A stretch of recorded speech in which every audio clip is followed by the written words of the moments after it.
Sherman Alexie. Sherman Alexie, as you most likely guessed, is a Native American poet. And this is a very up-and-coming, well, not quite an up-and-coming thing.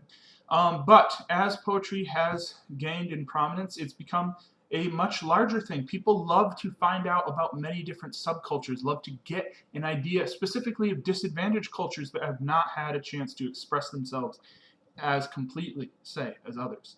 So when we were talking about the powwow at the end of the world, a big part of this poem is to get across the music, the culture of the Native American people.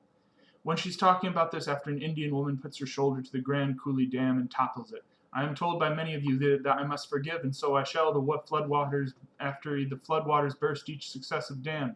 I am told by many of you that I must forgive, and so I shall after the floodwaters find. It's a refrain, constantly repeating.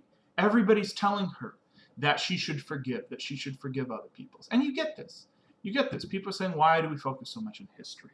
Can't we just forgive this and leave the past in the past? And you know, that's a very nice thing to say. That's a very nice sentiment. But the problem is, you can't demand that somebody forgive. And this particular lady, she's like, why would I forgive? There's still the dams on our land. There's still these floodwaters built up. We have not, there's people scattered all over the world. She's like, this is not in the past. There's still a lot of pain, a lot of heartache. There's still the remnant, the legacy of everything that was done to our people. I'm told by many of you that I must forgive, and so I shall, after we Indians have gathered around the fire with that salmon, who has 3 stories it must tell us before sunrise. 1 story will teach us how to pray. Another story will make us laugh for hours. The 3rd story will give us reason to dance. I'm told by many of you that I must forgive, and so I shall when I am dancing with my tribe during the powwow at the end of the world. And in the end, this is not a poem, I believe, about forgiveness. It is a poem about the end of the world, the chaos, the destruction that she sort of looks forward to, the destruction of all the other worlds. She will not forgive until her people are come together, and that will not happen until the end of the world.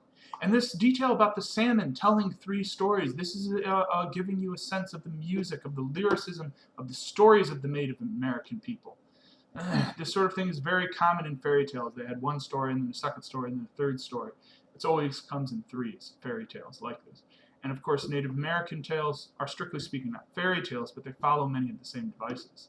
They're the case of an animal that speaks of wisdom.